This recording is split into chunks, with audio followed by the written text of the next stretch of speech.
Hola, muy buenas tardes. En nombre de Bonilla Artigas Editores y de Librería Bonilla, queremos darle la bienvenida a esta presentación de La Juventud y la Calle en el Ocaso Novohispano de Beatriz Alcubierre. Para esta ocasión contaremos con la presencia de la autora, Beatriz Alcubierre, de Mario Baena y de Roberto Monroy en los comentarios. Bienvenidos.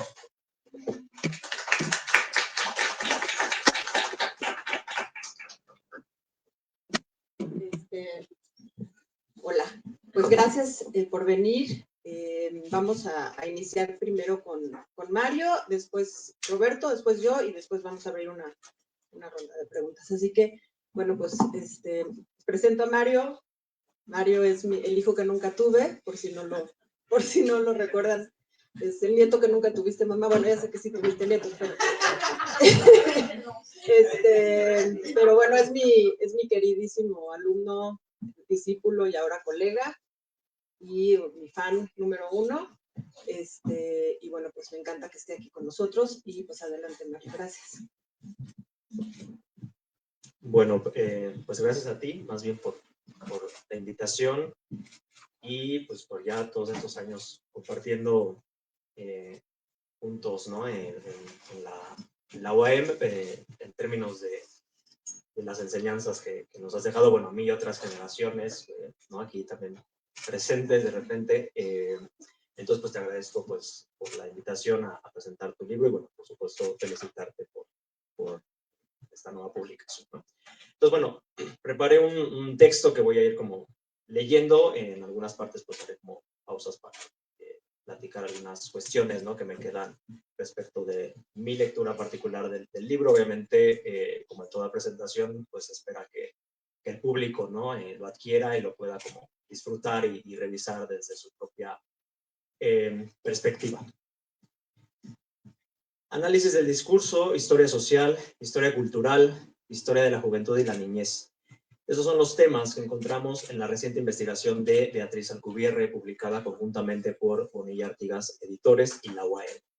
En ella, la autora aborda las primeras etapas de la vida en un contexto de transición que iremos comentando, y que, por ende, dichos momentos de esas etapas de la vida pues son cambiantes en cuanto a sus significados socioculturales. Esa es una de las premisas con las que Beatriz pues aborda, ¿no? sus temas de investigación. Y bueno, el libro empieza con algunas consideraciones conceptuales y semánticas que vinculan la historicidad del término juventud y su contraposición con la vejez, por ejemplo, dentro de los siglos que dieron pie al desarrollo de la modernidad occidental. Como decíamos, el tema del presente libro se ubica en un contexto de transición entre la moral católica y el pensamiento liberal, entre los resabios del antiguo orden feudal agrario y el advenimiento del sistema capitalista. En el interior de estos cambios tan complejos, ¿no? Y sus consecuentes contradicciones, una creciente juventud urbana y menesterosa, revisada y analizada por Beatriz a partir de enfoques metodológicos interdisciplinarios y una narrativa amena y ágil, se vuelve el objeto principal de las páginas de este libro. Por cierto que en la cuestión historiográfica, ya a nivel muy particular, me encantó que en unas cuantas líneas Beatriz explique que esas preocupaciones de los historiadores con los cuales parte, como Maraval, Koselleck y Philippe Barré, pues tenían que ver con el contexto de los años 60, en los cuales pues esos autores, ¿no? Dieron pie a el estudio de las juventudes de las infancias en un contexto marcado por el baby boom y las movilizaciones estudiantiles, ¿no? Revelando así cómo es que dentro de las preocupaciones de las y los historiadores, pues el contexto es fundamental, ¿no? Metodológicamente, resalta la capacidad narrativa de la autora al pasar de estos aportes teóricos clave para los temas abordados en el libro al uso de diccionarios, fuentes literarias, códigos como las 7 partidas, prensa y finalmente fuentes de archivo, sobre todo de casos de detenciones y procesos delictivos. Para muchas y muchos investigadores insertos en el campo de la historia sociocultural, este tipo de documentos son justamente los que más permiten recuperar las experiencias sociales subjetivas de los distintos sujetos que coaccionan frente al poder, que resisten, que negocian, y en el marco, y que eso lo hacen en el marco de un determinado orden social. Así, la autora nos lleva de la mano a explorar algunos de los cambios introducidos por la Ilustración y el pensamiento liberal respecto a la gestión del espacio público y el papel de las juventudes. Evitar que los muchachos cayeran en la ociosidad, disminuir los castigos corporales y apostar por la docilidad y corrección constituyeron algunas de las preocupaciones de las autoridades civiles de la época borbónica, según lo que nos narra Beatriz en el libro. Integrarlos positiva y productivamente a la sociedad en una etapa de la vida que se veía cada vez más como propensa a la desviación y el delito se volvió una continua en el discurso de esos autores, de esas élites y de esos personajes. De acuerdo con postulados políticos y filosóficos de aquella época, la juventud constituía el momento de mayor desafío para el mantenimiento del orden social, hincado cada vez más, como acabo de comentar, en los valores liberales, en tanto que era cuando corrían más riesgo de caer en la degeneración moral. Y aquí la autora hace un cierre de esta primera parte del libro bastante redondo al volver a las cuestiones de inicio, a saber que la noción ilustrada sobre el progreso veía a los jóvenes como portadores de las aspiraciones y valores de una sociedad que articulaba su proyecto colectivo en función del futuro. Aunque, por supuesto, el reto particular dentro de los territorios de la corona española tenía que ver con empatar dichos postulados con los principios cristianos, en los que vicios y deber seguían asociándose con nociones de pecado y de virtud. En ese sentido, a decir de la autora, estos cambios abrieron el, cito, debate sobre la importancia de la educación y su efecto en la prevención del delito, así como en la posibilidad de corregir las conductas delictivas, introduciendo nuevas formas de supervisión y control social. Así, la progresiva exclusión de los niños y jóvenes del espacio público y su reclusión en entornos cerrados destinados a la educación y el trabajo revela una tensión entre libertad y control que caracterizó las discusiones sobre la juventud y su lugar en la sociedad. Fin de la cita. Por ende, este libro permite dar cuenta de la asociación de la juventud con potenciales vicios y problemas como el desarraigo respecto del núcleo familiar, filantropía, moral cristiana y una creciente preocupación por volver a aquellos jóvenes ciudadanos útiles. Así pues, en el contexto del reformismo borbónico, dice Beatriz, el trabajo era percibido como el medio más eficaz para contribuir activamente al fortalecimiento del Estado y como la solución universal a la miseria y la degradación moral. En ese tenor, las preocupaciones de las élites novohispanas de fines del siglo XVIII e inicios del XIX tenían que ver con el lugar social que deberían ocupar aquellos muchachos, pero también con una creciente visión negativa respecto a la severidad de los castigos y las penas propias del antiguo régimen. Aquellos discursos reflejaban entonces una preocupación respecto a un orden social amenazado por la presencia de aquellas juventudes en el espacio público. Con ello se configuró una estrategia discursiva destinada a justificar y legitimar la intervención del Estado en la vida de dichos jóvenes. La autora destaca también la antigüedad en los términos empleados, sobre todo en, por ejemplo, algunos medios de comunicación como los bandos o la prensa, y pues es aquí donde vemos nociones metodológicas que remiten a la historia cultural, ¿no? El análisis de los discursos, las representaciones y percepciones en torno al uso de esas categorías y la criminalización en el discurso de las autoridades virreinales, proyectado y replicado mediante los avisos y periódicos. Lo anterior tuvo sentido en momentos de fortalecimiento del Estado, primero borbónico y luego nacional. En consecuencia, como ha mostrado también la autora en otras de sus varias investigaciones, se gestó una creciente responsabilidad cívica atribuida a los niños y jóvenes, al tiempo que las fuentes daban cuenta del dicho imaginario perceptual respecto a su estado de vulnerabilidad, dependencia, riesgo e inmadurez. Así, los capítulos 3 y 4 nos sitúan en un momento en el que Beatriz detecta una sintonía discursiva entre las fuentes literarias, periodísticas y judiciales respecto a la percepción del espacio público, de las calles como lugares que sin la vigilancia o la regulación necesarias, pues podrían ser propensas para pervertir, enviciar y desmoralizar a los objetos sociales, particularmente a estos muchachos. Así, estas desviaciones propiciadas por la vida pública, según los discursos de las autoridades y letrados de aquellos años, ocurrían de manera diferenciada en función de las edades y del sexo, por ejemplo, ¿no? Derivado de lo anterior, las detenciones se fueron registrando en libros de reos, uno de los corpus documentales más interesantes analizados por la autora. A partir de dichos archivos, Beatriz analiza la cuestión etaria como un elemento clave en la aplicación de la justicia, remarcando que el término más empleado en este tipo de fuentes judiciales fue el de muchachos. De igual manera, el factor de género constituyó un aspecto clave dentro de la reorganización del orden social novohispano. Así, dice Beatriz, cito, mientras los varones podían ser vistos como más propensos a involucrarse en comportamientos considerados problemáticos o delictivos, las niñas podrían estar más protegidas o restringidas, reflejando preocupaciones sobre su vulnerabilidad y la necesidad de preservar su honor. De tal manera, fin de la cita, de tal manera que el libro muestra casos que van desde las riñas o violencias callejeras hasta cuestiones como el estupro. Así, una de las grandes conclusiones de la autora, sin pretender spoilear el contenido de la publicación, aunque es un poco inevitable, ¿no?, es que dichos casos revelan preocupaciones sociales concernientes al género. En los hombres, la ociosidad e improductividad; en las mujeres, la cuestión de la sexualidad. Metodológicamente, en esta parte más cuantitativa y de los gráficos, resulta interesante el tratamiento de las fuentes de prensa y de los archivos, sobre todo para mostrar los deslices y variaciones terminológicas en el uso de estos términos como niños y muchachos, e incluso la distinción entre niño y niña. A decir de la autora, el uso más extendido del término en masculino se asociaría con una mayor preocupación en el discurso periodístico respecto a la presencia de los varones en el espacio público. Por tanto, es notorio su uso en relación con cuestiones asociadas a dicho espacio, como los juegos callejeros, el ambulantaje o las cuestiones laborales, como estas cuestiones relacionadas con que fueran aprendices de oficios dentro del esquema gremial de la época, si bien también empieza como a entrar un poco en crisis ese esquema, ¿no? También salta a la vista la identificación que hace la autora sobre el uso neutro del término niño en relación con la dimensión de la salud pública, ámbito trascendental que se encontraba también en definición y expansión y cuya relación ha sido explorada por Beatriz en otro libro editado también por esta casa editorial. Así como en otras publicaciones, Beatriz nos invita a historizar y poner en contexto a las infancias y juventudes, así tal cual en plural, dado que justamente sus estudios han mostrado que no hay una universalidad ni una sola manera de conceptualizar ni vivir dichas etapas de la vida.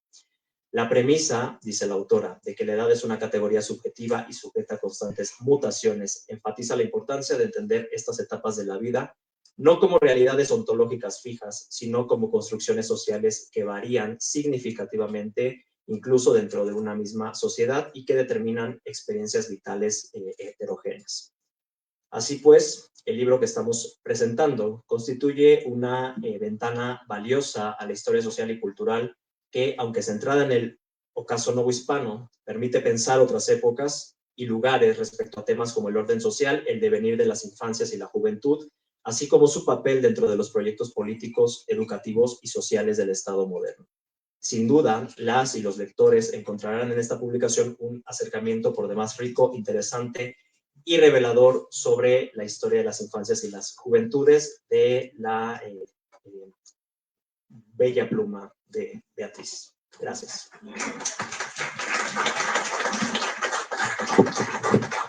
Gracias, hijo mío. Entendiste mejor que yo el libro, por lo visto. Bueno, muchas gracias, Mario. Ahora le voy a dar la palabra a mi querido Roberto Monroy, que también fue mi alumno.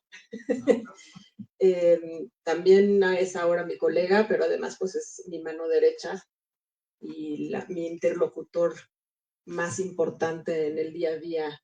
Y para mí es muy importante su opinión, que respeto muchísimo y valoro muchísimo que estés aquí, querido. Bueno, primero que nada, una disculpa, saliendo de la gripe todavía la garganta seguramente va a molestar un poco. Bueno, y en segundo, pues agradecerle a Beatriz Alcubierre la invitación a presentar su libro, como ella misma dice, pues queriéndolo o no, soy uno de los interlocutores más continuos que tiene, porque constantemente le interrumpo en la oficina, tocando su puerta y viéndome ahí, ella dándole a la escritura y yo preguntándole cosas como que se acabó el papel en la oficina o algo así. Entonces, aprovechamos y hablamos de temas menos materiales, más interesantes, ¿no? Una cosa que me ha sorprendido siempre de mi relación con Beatriz, además de que fue mi maestra hace ya algunos años, uno de los primeros cursos que tuve en la universidad me lo dio ella, afortunadamente, me calificó muy bien, recuerdo bien. Una de las cosas que me sorprende, aparte de esa relación como colegas, como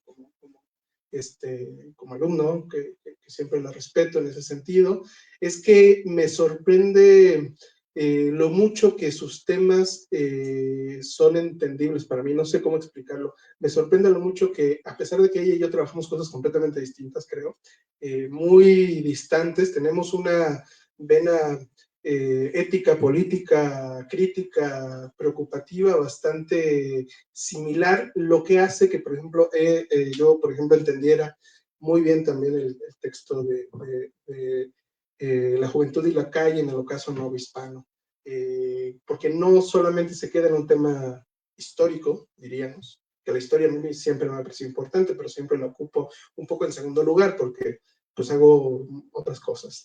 Pero lo que me sorprende es cómo Beatriz actualiza el material histórico para hacerlo trabajable en otros ámbitos y en otros sentidos, a pesar de ser justa ella misma con la revisión que está haciendo.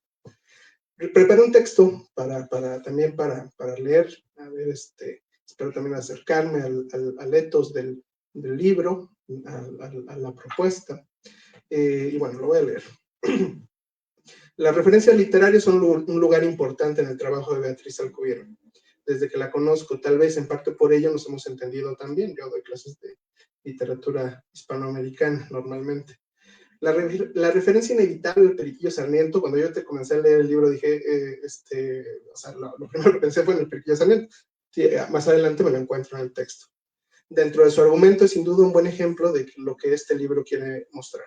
La relación entre la juventud, las calles y el control social, que deja entrever los cambios de una época determinada por el crecimiento urbano y los problemas que allí comenzaron a gestarse, el ocaso novohispano, donde una población cada vez más abundante, a los ojos de las instituciones, deambula peligrosamente en una suerte de danza constante sin telos, sin sentido, sin progreso.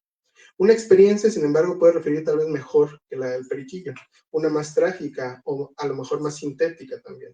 En un texto publicado tiempo después del periodo estudiado, de hecho tiempo después, creo que un año después de la muerte del autor, me refiero a la historia del compañero y amigo, dice él mismo, del Periquillo, que sería don Catrín de la Fachenda.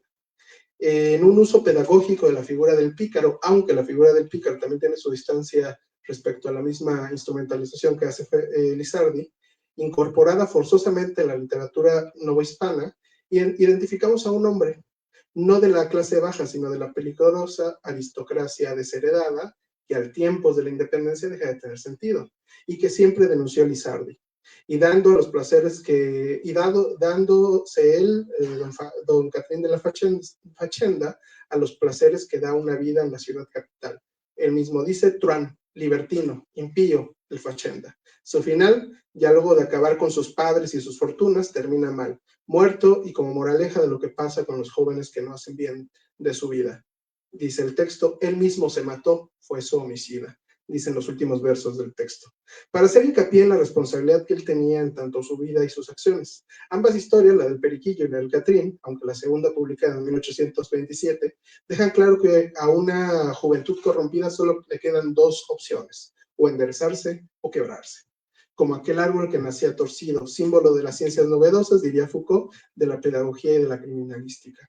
La juventud y la calle en el ocaso novohispano, sin ser yo un experto en historia, creo que es un libro que desnaturaliza una hipotética narrativa sobreentendida que marca hoy en día las prácticas más sencillas de la educación, la ciudadanía y la urbanidad, que es algo en lo que Alcubierre Moya siempre ha profundizado, que los niños son un punto clave para entender un cambio de época, centrado cada vez más en ellos, donde ellos tienen hoy, por ejemplo, toda nuestra atención, todo nuestro cuidado. Los niños, diríamos sin cuestionar, hasta leer estos textos, son el futuro.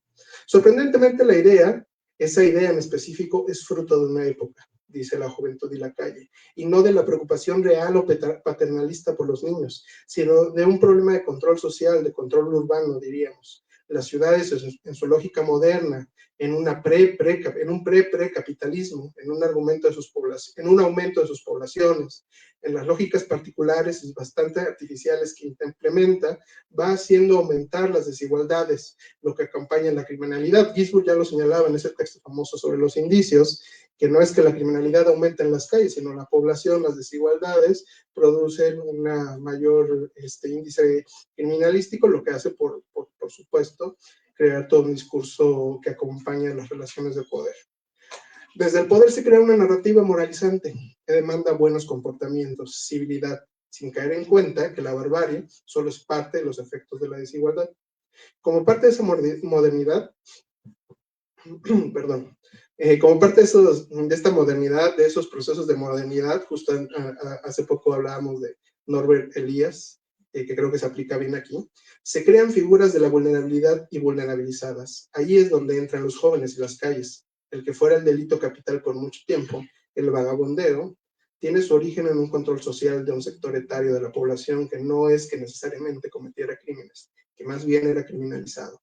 A su vez, esa misma narrativa construye en paralelo las figuras ideales de la planeación urbana, los jóvenes bien portados, educados, trabajadores, la antítesis del Periquillo y el Catrín, que de alguna manera se convierten, perdonen lo irónico del momento contractual, en la esperanza de México. Como señala la autora, al principio del texto, con un cambio semántico y pragmático importante, la noción de juventud deja de ser reflejada en la inexperiencia, la irracionalidad, en los placeres, para convertirse en una figura que supone el futuro de la sociedad. La teleología, el camino que marca, bajo la lectura atenta de Koselleck de la modernidad, está sin duda situado bajo el umbral de la infancia. El mismo Kant en su proyecto de ilustración ocupa el mismo discurso para describir un porvenir civilizado y crítico, siempre en manos en los adultos, ¿no? Dirá siempre que la ilustración es el paso a la edad adulta de la humanidad.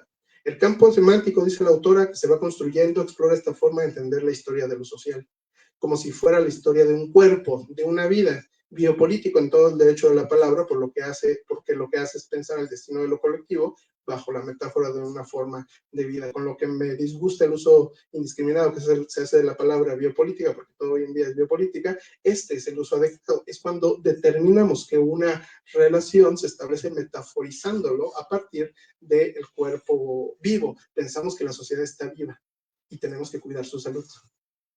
En este sentido, los niños se vuelven fundamentales, educarlos bien, enseñarles bien, pero ante todo corregirlos, controlarlos y castigarlos, por supuesto. En esa serie de actividades reside entonces el porvenir. El derecho de la patria potestad, como señalaría Agamben, se vuelve en la raíz estructurante que ve al Estado, como bien señalaron las feministas posteriormente, como un padre opresor que cuida, pero que también tiene el derecho de vida y muerte sobre sus hijos y hijas. Figuras como la del tutor, centrales hoy en día todavía en la educación, revelan sintomáticamente lo profundo de la estructura. En términos teóricos, el libro del Cuvier Moya por lo menos encuentra tres variantes en el análisis que en principio en sí mismas son reflexiones importantes e individuales, pero que en conjunto nos ayudan a pensar genealógicamente las fuerzas y relaciones de poder en donde todavía nos suscribimos. Un ejemplo que me queda clarísimo, por ejemplo, es cuando habla sobre la muchacha, ese término más o menos paternalista, peyorativo, pero también positivo que utilizamos para describir a las personas que se cargan de la aseo, las sirvientas, en algunas casas, y que le decimos la muchacha, haciendo alusión a una metáfora etaria, por ejemplo. O, como a mí me quedó claro cuando tomábamos clases, la categoría de subalteridad tan cara en los estudios críticos, pues también proviene de ahí, ¿no? Los subalternos son los niños, en primer lugar. En primer lugar, la niñez como figura del discurso, no como una referencia, ni siquiera como un concepto biosociológico, sino como una construcción de sentido rodeada de sus campos semánticos y sujeta a sus propias relaciones históricas. ¿Qué es eso? ¿Los niños no existen? Claro que existen en tanto dotados de una forma y relación con otras figuras. Su capacidad e incapacidad, limitaciones, sexualidades o asexualidades son claramente efecto de relatos que los sitúan. Como dice el texto, y cito, la nomenclatura etaria no solamente refleja, sino que también conforma la realidad social, actuando como un mecanismo de poder mediante el cual se establece y gestiona las relaciones de poder. Sin embargo, en una lectura atenta, hasta ahí la cita del texto. Sin embargo, en una lectura atenta de este libro me salta una duda, pues el texto reconoce que la infancia no se pierde cuando los niños se ven obligados a enfrentarse a situaciones típicamente adultas, como la guerra, el trabajo, la migración, la situación de calle. Estoy citando un poco el texto. De manera similar, dice la autora, una mujer no deja de serlo cuando se aleja del papel ideal de madre y esposa. Aquí me pregunto yo, si la teoría del discurso de sus relaciones, como por ejemplo la entiende Laclau en su lectura de Marx diría un esclavo no es otra cosa que un esclavo en determinadas relaciones, en otras relaciones será un hombre, o Laclau diría una piedra en determinadas relaciones será un arma o será una obra de arte. esta teoría tiene un límite y las relaciones establecidas por las estructuras, a pesar de sus trabajos, siguen tratando como niños y mujeres, aún en los campos en donde no se relacionan como tales. Evidentemente, un niño en la guerra será un niño en la guerra, pese a que las narrativas lo traten de suponer como un soldado. ¿Cómo cuestionar ese proceder sin cuestionar a su vez el modo de lectura que se propone? Yo me pregunto. Una conflexión que a mi juicio se esboza más como política que como teórica.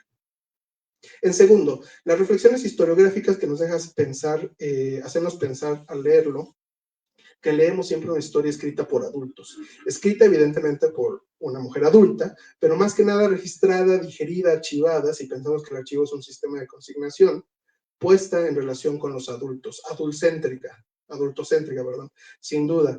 ¿Qué historia no lo sería? No lo sé. Probablemente una que no sea llamada historia o que tenga que ser explicada históricamente, como cuando le pedimos a un niño que nos cuente y sobre ello interpretamos y contamos esa misma historia bajo el halo siniestro de lo que quiso decir el niño.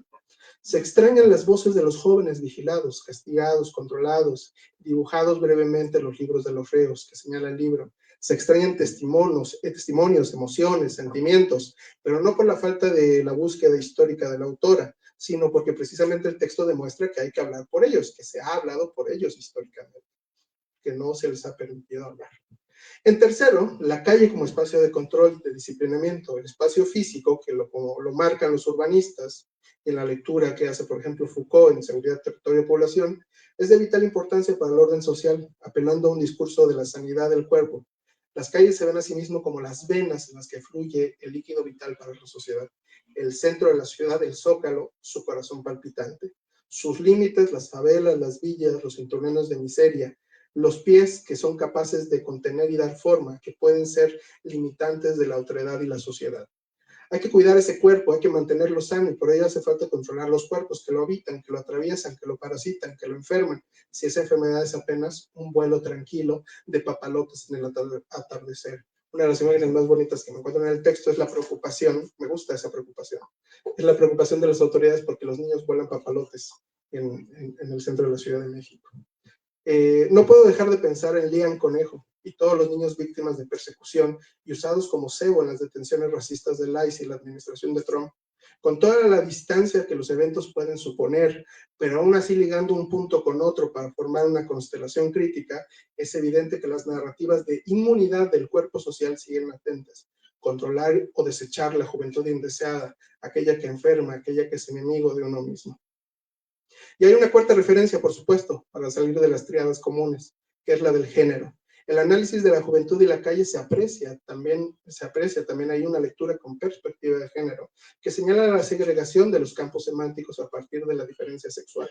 Marca que incluso se sobrepone a la etaria, y marca una diferencia y por ello un control específico de cuerpos sexuados. Una larga discusión ha sido y será sin duda pensar cómo la sexualidad de las mujeres, en el caso de las muchachas, el texto haciendo referencia al término, se ha vuelto fundamental para el control y porvenir de las sociedades precapitalistas, capitalistas y postcapitalistas. ¿Por qué son tan fundamentales esa noción? Para cerrar el libro es evidentemente una revisión crítica del pasado que explica de nuevo cuenta nuestro presente. La criminalización y el control van de la mano como una mezcla de angustia y de síntoma, muchas de las veces no relacionada directamente. Esto es, como bien lo plantea el texto, la preocupación por la calle no es sino un síntoma de la angustia latente, consciente o inconsciente, del poder que transforma sus responsabilidades en narrativas que condicionan el pensar y el hacer. Don Catrín, a diferencia de su amigo Periquillo, no se redimió.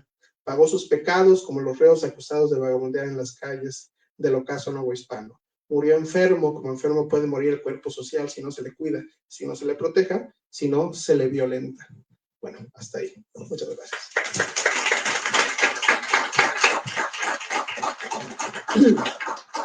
Muchas gracias, Beto.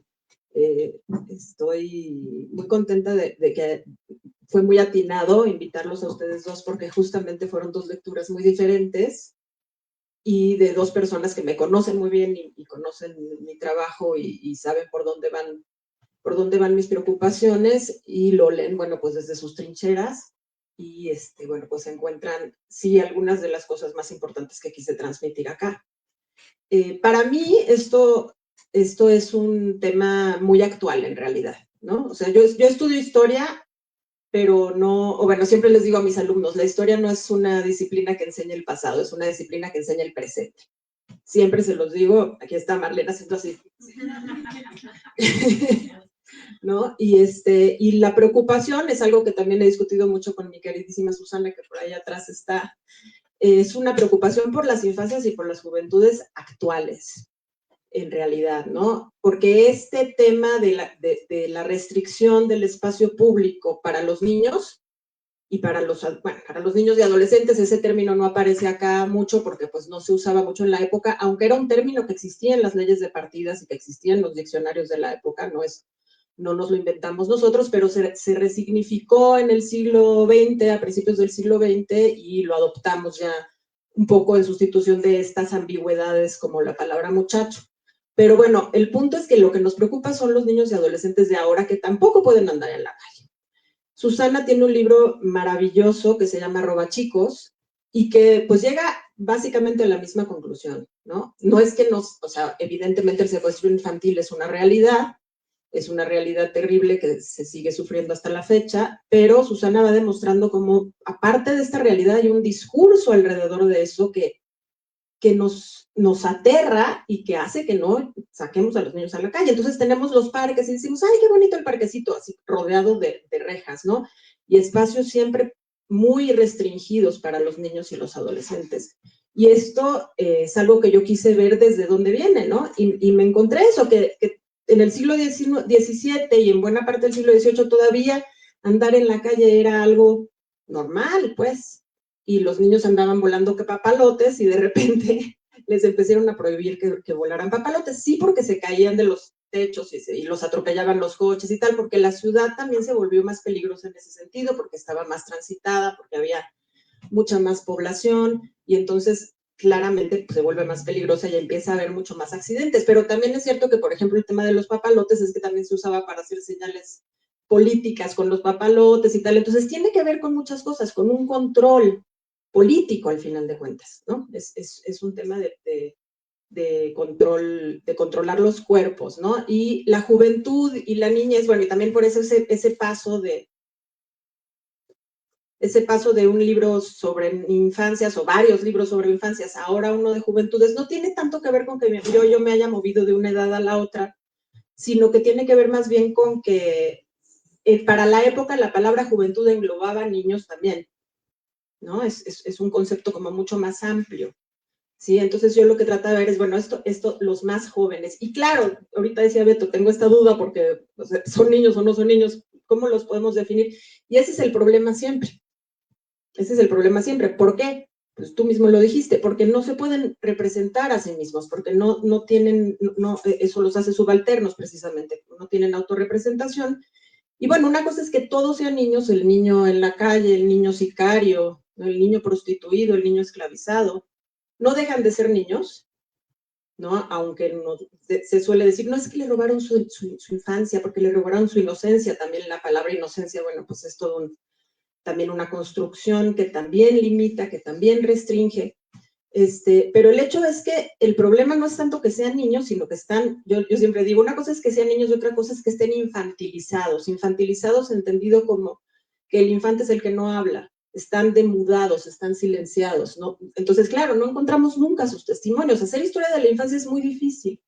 La gente nos dice que qué bonito, ¿no? Y en general son temas horrorosos, de cosas, pues, de abusos brutales, y el problema es que nunca están sus testimonios, porque están mediados, porque están traducidos, porque están interpretados, y eso hace muy difícil encontrarlos en los textos y hay que leer en los documentos, y hay que leer los documentos a contrapelo, ¿no? Hay que buscar en los documentos lo que no se dice.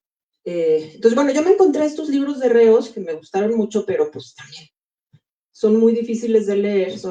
Para empezar, no es una serie muy sistematizada, son unos libros que se encontraron y los fueron reuniendo, pero en realidad unos son del corregidor, otros son del alcalde tal y otros son del alcalde tal, tampoco están muy bien estructurados, pero ahí me encontré, en los libros de reos escribían los casos de las personas que eran detenidas del día a día, que no eran por delitos graves, sino porque es por un robo menor, porque estaban en la calle cuando no tenían que estar en la calle, ¿no? Después del toque de queda, porque se escapaban del maestro del taller donde trabajaban, porque la esposa de 14 años escapaba del esposo de 30, ¿no? Entonces, ahí me encontré, claro, entre miles y miles y miles y miles de casos que eran, digamos, de adultos, me encontré 200 casos de personas entre 7 y 16 años.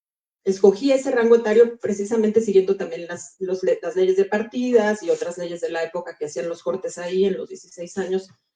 Y me quedé con esos para ver qué tipo de faltas y para qué se les perseguía a estos niños. Y casi siempre era nada más porque estaban ahí, ¿no?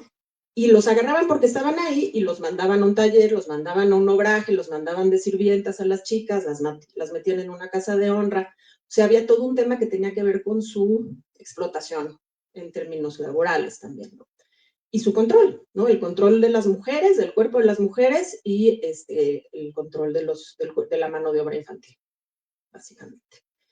Y bueno, pues a partir de ahí es que me pregunté un montón de cosas que, claro, sí quiero decir, este es un libro que es una primera exploración de temas que traigo yo en la cabeza y que me están dando vueltas en la cabeza que tienen que ver con la edad, que tienen que ver con la semántica, que tienen que ver con los términos que se utilizan y qué carga traen estos términos, como decía muy bien Beto, el de muchacha, que me parece brutal, porque la muchacha puede ser una señora de 90 años o una niña de 10, ¿no? Y estas ambigüedades lo que permiten es eso, infantilizar a las mujeres y adultizar a las niñas, que es muy cercano a la cultura de la pederastia. Entonces, y bueno, con los niños pasa algo semejante también, ¿no? Y entender el patriarcado, también eso es muy importante. Hoy oímos mucho la palabra patriarcado en el contexto de las luchas feministas, pero ese patriarcado es algo más grande porque implica una posesión, ¿no? La patria potestad es una posesión. Entonces, no tiene nada más que ver con las relaciones entre hombres y mujeres. Tiene que ver con la relación entre padres e hijos también. Entonces, los hijos observados como una propiedad, que también es algo que plantea Susana en Roba Chicos. O sea, el hecho de que tú puedas robarte a un niño implica que se lo estás robando a alguien, ¿no? Hay una propiedad ahí que se está tensando, ¿no? Que se está disputando, y eso es lo que nos preocupa a nosotras, ¿no? Básicamente, Susana y yo llevamos más de 10 años trabajando juntas estos temas, y claro, lo que nos importa es eso, esta objetivización de los niños, este uso de los niños, este silenciamiento de los niños, y uso político, ¿no? De estos poderes que limitan en torno a la infancia. Entonces, bueno, de lo que dijeron Mario y Beto ahorita, bueno, les digo, me encantó las dos lecturas. Me gusta mucho esto que recupera Mario, porque también tiene mucho que ver con nuestro trabajo de cuando mencioné, ¿no? Que tanto Aries como Maraval, que es un autor español que es muy famoso, un texto de él que es La cultura del barroco, pero este otro que estuve trabajando en México casi no se conoce, y ahí tiene toda una parte que es muy parecida. Philippe Aries hace la primera historia de la infancia que se hizo en el mundo, ¿no? En Francia. Y aquí Aries hace historiza el término juventud. Y entonces sí, más o menos al mismo tiempo lo escribieron, en los 60. Y sí dije, a ver, ¿qué está pasando en el contexto europeo para que estos dos señores, uno en España y otro en Francia, se estén preguntando por la historización de los rangos etarios?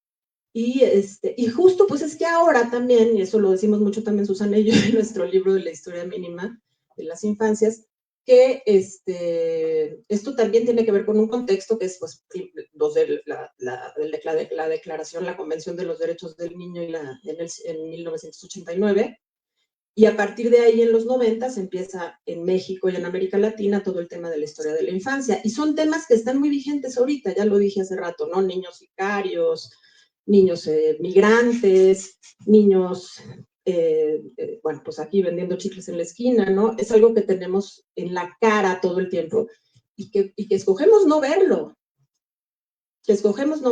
Entonces, el propósito aquí es eso, es visibilizar estas violencias que siguen ahí, que son procesos de muy larga duración.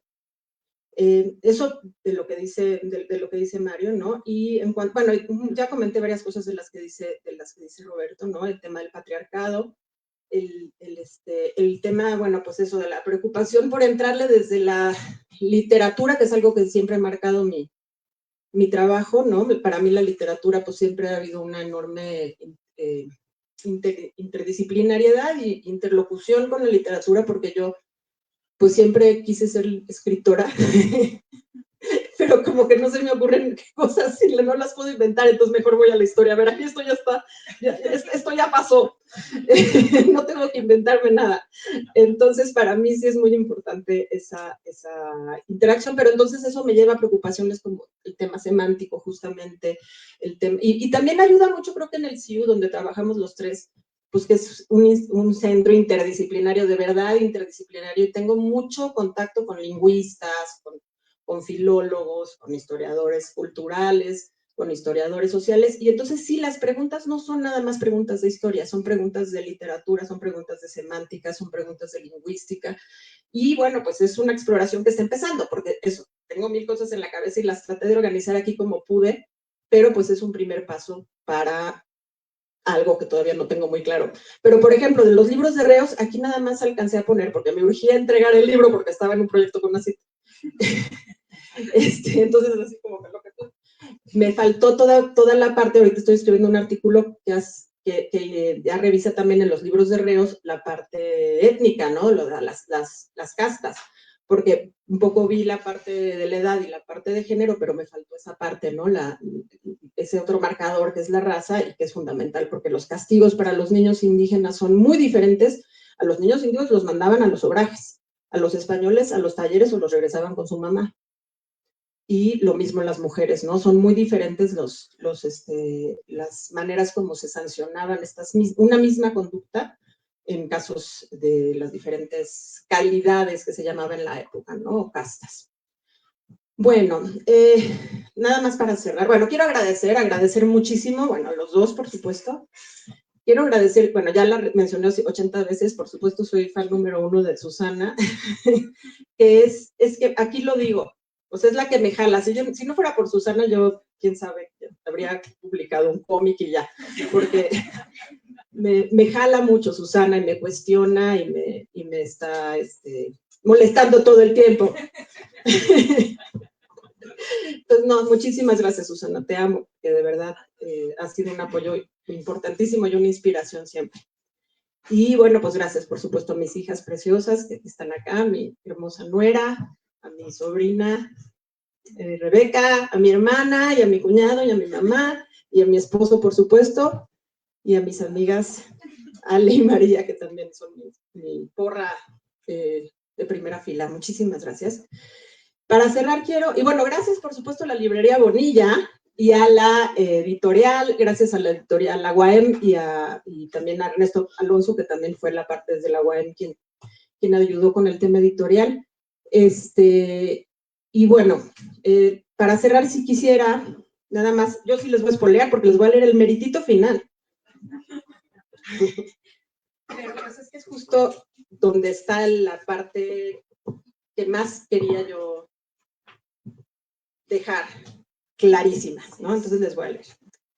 El análisis que he realizado a lo largo de estas páginas sobre la conceptualización y manejo de la juventud enfatiza las profundas ambigüedades, tanto lingüísticas como etarias, que han permeado las percepciones y tratamientos de los jóvenes a lo largo de la historia. Esta ambigüedad se manifiesta en el uso flexible e incluso contradictorio de la terminología etaria, que además además de una imprecisión léxica, revela las fluctuantes expectativas sociales y las políticas públicas inconsistentes que han acompañado estas categorías en el contexto de la modernidad hispana. La exploración de estos términos y su aplicación cotidiana pone de relieve la función del lenguaje, que más allá de ser un reflejo general de la cultura, también constituye un actor poderoso en la formación de las normas sociales y de las políticas que afectan directamente a las y los jóvenes, influyendo en su tratamiento y en las oportunidades o restricciones que se les imponen. Además, la consideración de la juventud como un periodo cargado de potencial, pero también susceptible a la desviación, permite observar las estrategias a partir de las cuales las estructuras de poder utilizan la ambigüedad etaria y de género para justificar intervenciones en la vida de los jóvenes, muchas veces en maneras que pueden resultar contradictorias y sobre todo violentas. Estas intervenciones, como se observa en las prácticas de subordinación detalladas a lo largo del libro reflejan una paradoja constante entre la protección, la restricción y la penalización. Al examinar estas dinámicas con una mirada tanto histórica como semántica, he querido destacar la complejidad de la categorización etaria y lingüística, así como las formas en que estas categorizaciones han sido y continúan siendo utilizadas para moldear y controlar a la población juvenil, en un rango de edad muy amplio en diversos contextos sociales y políticos. Abordar el concepto de juventud en estos términos no solamente permite desentrañar capas de significados superpuestas que se ocultan en los entresijos del discurso cotidiano, sino también denunciar las relaciones de poder a las que responden, sujetas a un proceso de larga duración todavía dolorosamente vigente. Que las y los jóvenes actuales levanten la voz ante las violencias largamente normalizadas, desafíen tanto los roles de género tradicionales como las añejas expectativas sociales de docilidad y productividad, y se rebelen ante la subordinación de la que han sido históricamente objeto, no los convierte en seres de cristal, como se les ha identificado despectivamente, sino en individuos autónomos y críticos. Sus demandas son legítimas y merecen ser escuchadas. Gracias.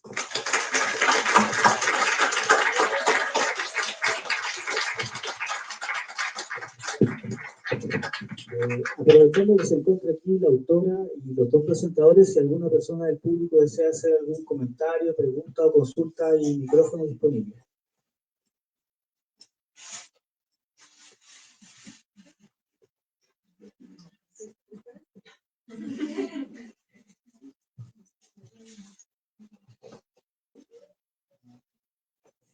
Bueno, si no hay comentarios, entonces, en nombre de Bonilla Artigas Editores y de Librería Bonilla, queremos agradecer a Beatriz Alcubierre, a Mario Baena y a Roberto Monroy por esta presentación de la juventud y la calle en el ocaso novohispano.